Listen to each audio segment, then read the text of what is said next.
the Lime Crime Venus XL2 palette launched in 2023, what would it look like? Let's talk about it. I believe this palette launched in 2019, and it is the second one in the line. So they also had the first one, which was more of a romantic burgundy, pinky, mauve kind of color story.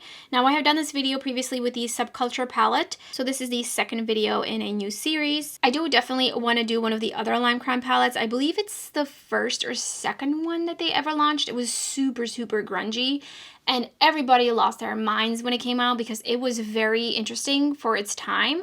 And that one's even older than this one. And that one, I believe, was 8 pans or something like that. So I do want to do that one in the future. Leave some suggestions in the comments below. I really want to focus this series on some really interesting color stories. So not really anything too monochromatic or anything too neutral. I do want to stick to just like color stories that really stick out in my mind. And this is definitely one of them. I have a dedicated video from when this launched. I think about 4 or 5 looks at this palette, and I remember at first not being really sure about this color story. It is kind of similar to the Natasha Denona palette that had launched, and I believe there were some other similar color stories with kind of like washed out pastel-y greens and pinks together. It is such a beautiful color combination. So I'm going to swatch this whole palette, and then I'm actually going to be condensing it down to be a 9-pan palette because I do think that there are some shades in here that are vital to the color story, and then I think there's some shades that are not quite vital, and I want to see if I can condense it down to 9 pans. So first up is In Bloom. I do think that this dusty pink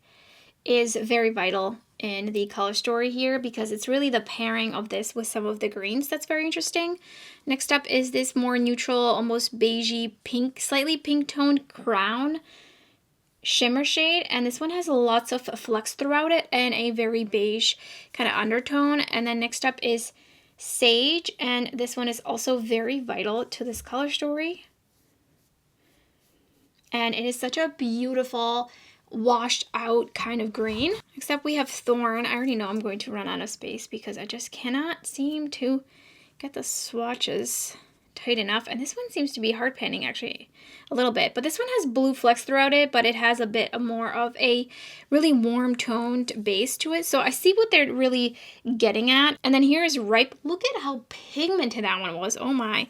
And then we have Forbidden, which is like a satin. This is like a really beautiful peachy orangey satin. Next up is Stella, also a satin.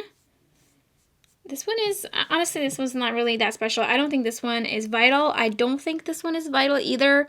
And I don't think that this shade is vital in here either. Then we have Myth, and I do think this shade is pretty vital in this color story because it does go along with the green. And then Eve, also very vital in this color story. I think that that one kind of plays off the peach. And this one is... it's almost like a pinky blue purple shifting shade, but it's a very rosy base to it, and it's very beautiful. And next up we have 3 satins. Laurel, Radiant, which Radiant is kind of like an iridescent satin, and it's just, it's almost non-existent, honestly. It's got a little bit of an orange tinge to it.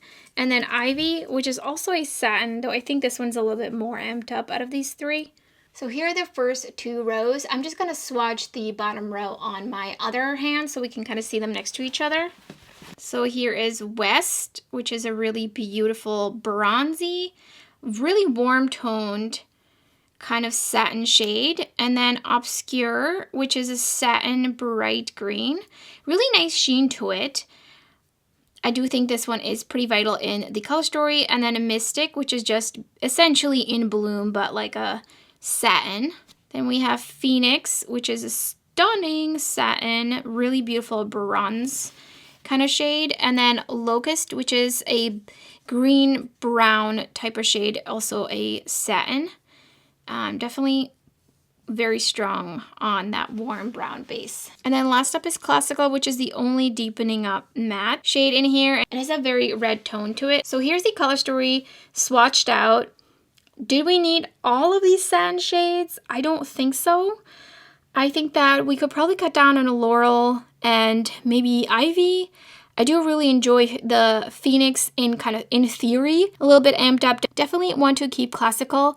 I don't think we need Locust. I don't think we need Mystic, because Mystic is essentially a duller version of Crown, and then Stella is like a less sparkly, lighter version of Crown. So I just feel like those three really do not need to be in here. And while I do really like West, I don't think it necessarily needs to be in here, though I could be convinced otherwise. I think if I was doing a 12 pan palette, I would probably keep that one in some sort of shape or form, whether that would be a matte or a kind of shimmer. And I think Forbidden is also like a take it or leave it. So as per previous video, I have pulled already some matte singles and matte shimmer shadows. I do not have quite the extensive single eyeshadow matte collection as I do the sparkly, shiny, shifty eyeshadows, so I'm a bit more limited. So I did end up pulling in actually the Lethal singles as well, because I felt like I was really lacking some of these grungier, kind of earthier tones, but they are square pans, so the final result's not going to be as neat. But it is what it is. I'd rather have more accurate and get it like exactly where I want it to be. I definitely want to keep in Bloom, so we're going to swatch in Bloom here, and then the shades that I pulled. This is Bernovich N13, and this one was kind of the first one I pulled, but it's just way too pink. So I'm already going to eliminate that one because I went back and I decided I definitely need some sort of a dusty rose. Here is La Rama from Devinah Cosmetics, and this one is darker than in Bloom for sure, but similar idea. Bernovich 104. I think this one is a little less pinky, and this one is really just towards the dustiness. And then Imago from Lethal Cosmetics. I do think this one's leaning a little too cool, so I think I'm gonna stick with the Bernovich shade. Next up is Sage, also for sure keeping this one. This one's a little bit gently pigmented, and I pulled the shade Envy from Devinah Cosmetics. I think this one's way too bright.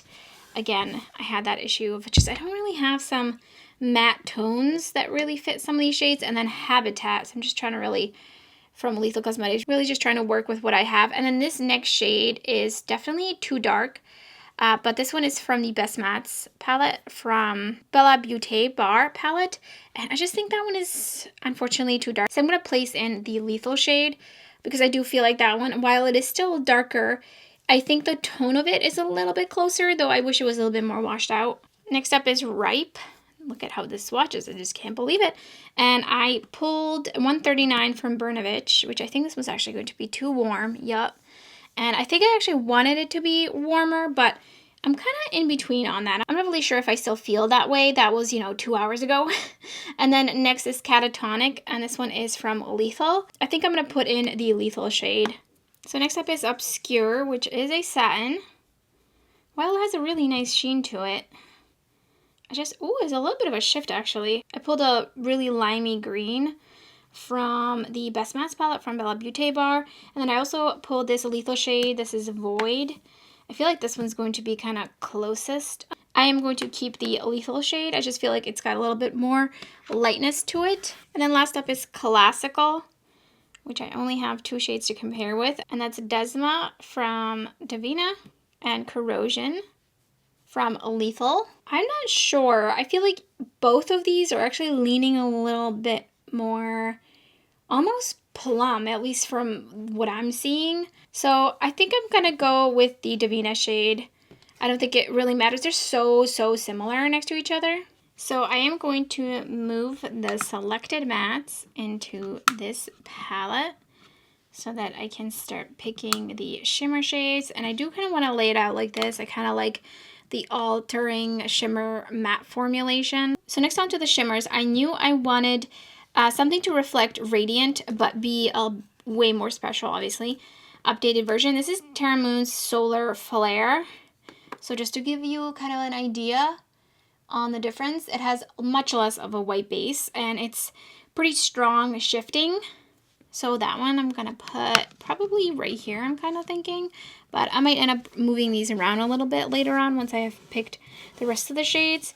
And then for Phoenix, I have 2 options, actually. I have Ember from Menagerie Cosmetics. And then also, if I wanted to spice it up a bit more, Flamethrower from ShineBySD. I feel like that one is way too bright. So I think already I'm going to go with Ember. I did want a darker, almost black base type of multi-chrome in here as well. I didn't just want it to be all bright. So then for the shade kind of Crown, Stella, and Mystic, I pulled these types of pink shades. Obviously these are way more special, but I do really like Crown and Eve. So this shade is going to kind of replace both of these at the same time.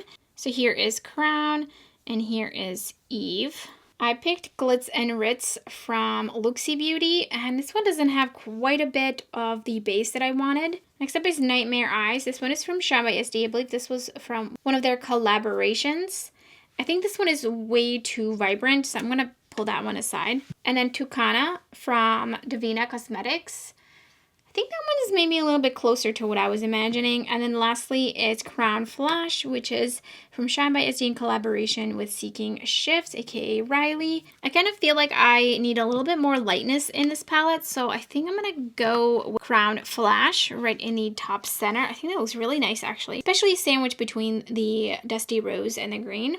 And for the last shimmer, so basically to replace the shade Myth, I wanted something green, but not just green. I kind of like the idea of it having that pink flash to it. So I pulled these 4.